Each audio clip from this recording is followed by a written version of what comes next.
നമസ്കാരം. അലോഷി പാടുന്നു. അലോഷിക്ക് എന്താ കുഴപ്പം പാടിയാൽ? അലോഷി പാടണം. അലോഷിയുടെ ഗാനങ്ങൾ ഞാൻ കേട്ടിട്ടുള്ളത് CPM വേദികളിൽ ഒക്കെ ആണ്. പിന്നെ CPM പ്രചരണ പരിപാടികളുടെ വീഡിയോകളിലൊക്കെ. ഇന്നേ വരെ ഒരു ക്ഷേത്രത്തിലോ ഒരു മസ്ജിദിലോ ഒരു പള്ളിയിലോ ഒന്നും അലോഷിയുടെ പാട്ട് എനിക്കറിയില്ല. പക്ഷേ അലോഷി മനോഹരമായ ഗസൽ ആലപിക്കുന്ന ആളാണെന്നതിൽ ഒരു തർക്കവുമില്ല. ഞങ്ങളുടെയൊക്കെ നാട്ടിൽ ഏഞ്ചൽ വോയിസിന്റെയും പല കമ്മ്യൂണിക്കേഷൻ്റെയൊക്കെ ഗാനമേള വരുന്ന സമയത്ത് നമ്മൾ കേൾക്കാൻ പോകും. ക്ഷേത്രപ്പറമ്പിൽ ഗാനമേള തുടങ്ങുന്ന സമയത്ത് പൊതുവെ തുമ്പിക്കൈയിൽ മോദകമേന്തും ഉണ്ണി ഗണപതിയേ ഹൈന്ദവ ഭക്തിഗാനത്തോടെ തുടങ്ങുന്നു. രണ്ടാമത് ഏതെങ്കിലും കരുണാമയനെ കാവൽ വിളക്കെ കനിവിന്നാളൻ മനോഹരമായ വളരെ മനോഹരമായ ഒരു ഗാനമാണ് അല്ലെ. പിന്നെ ബാലൻസിങ്ങിന് വേണ്ടി ആയിരം കാതമകലയാണെങ്കിലും മായാതെ മക്ക മനസ്സു, ഇങ്ങനെ ഇത് നമ്മൾ കേട്ടിട്ടുണ്ട്. ഞാനിത് ക്ഷേത്രപ്പറമ്പിലേ കേട്ടിട്ടുള്ളൂ. മസ്ജിദിലോ അല്ലെങ്കിൽ ഒരു പള്ളിയിലോ ഇങ്ങനെ മതേതര ബാലൻസിങ്ങിന് വേണ്ടി ഈ മൂന്നും പാടുന്നുണ്ടോ എന്ന് എനിക്കറിയില്ല. അപ്പം മതേതരത്വത്തെ നിലനിർത്തേണ്ടത് ക്ഷേത്രങ്ങളുടെ ആവശ്യമാണ് എന്നുള്ള രീതി നമുക്ക് തോന്നിപ്പോ കാലാകാലങ്ങളായി കണ്ടുവരുന്നതാണ്.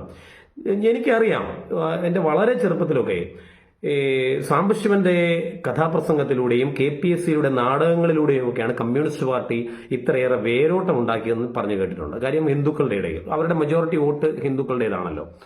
അലോഷിക്ക് എന്താണ് അതേ രീതിയിൽ തന്നെ അലോഷി ഇന്നൊരു പാട്ട് പാടിയാൽ എന്താണ് കുഴപ്പം? ഞാനും ആലോചിക്കുക, അലോഷി ഒരു പാട്ട് പാടിയാൽ എന്താണ് കുഴപ്പം? അലോഷിയുടെ പാട്ടിനല്ല പ്രശ്നം. അലോഷി പരത്തുന്ന രാഷ്ട്രീയത്തിന്റെ പ്രത്യയശാസ്ത്രത്തിന്റെ അലോഷി പരത്തുന്നത് പറയാൻ പറ്റത്തില്ല. ഇനി അലോഷിക്ക് പ്രത്യേകിച്ച് പരത്താനായിട്ടൊന്നും ബാക്കി വെച്ചിട്ടില്ല. ഇത് മുടിച്ച് മുണ്ടക്കോലായി നാശകോടാലിയായി ഏതൊക്കെ രാജ്യങ്ങളിലുണ്ടോ അവിടുത്തെ ദേശീയതയെ തള്ളിപ്പറഞ്ഞ് മാത്രമേ കമ്മ്യൂണിസ്റ്റ് പാർട്ടി വളർന്നു വന്നിട്ടുള്ളൂ. 9,40,00,000 മനുഷ്യരെ കൊന്ന ഒരു പ്രത്യയശാസ്ത്രത്തെ അമ്പലപ്പറമ്പിലെ ഏതാനും പുഷ്പനെ അറിയാമോ പാടിയിട്ട് വളർത്താൻ സാധിക്കുമെന്ന് വിശ്വസിക്കുന്നവർ മൂഢസ്വർഗത്തിലാണ് എന്നുള്ളത് നമുക്കറിയാം. പുഷ്പൻ കേട്ടിരുന്നാൽ തലയ്ക്ക് അടി കൊടുക്കും. കാര്യം കൈയും കാലുകളും ചലിക്കാത്തതുകൊണ്ട് സംസാരശേഷി പോയതുകൊണ്ട് മാത്രം ഇത്രയും കാലം മനുഷ്യനെ സഹിച്ചിരുന്നതാണ്. സകല ദൈവത്തെ വിളിച്ചായിരിക്കും പുഷ്പം പോയത്. പുഷ്പന്റെ ആത്മാവ് മേളിലിരുന്ന് ഇപ്പൊ തെറി പറയുന്നുണ്ടാവും.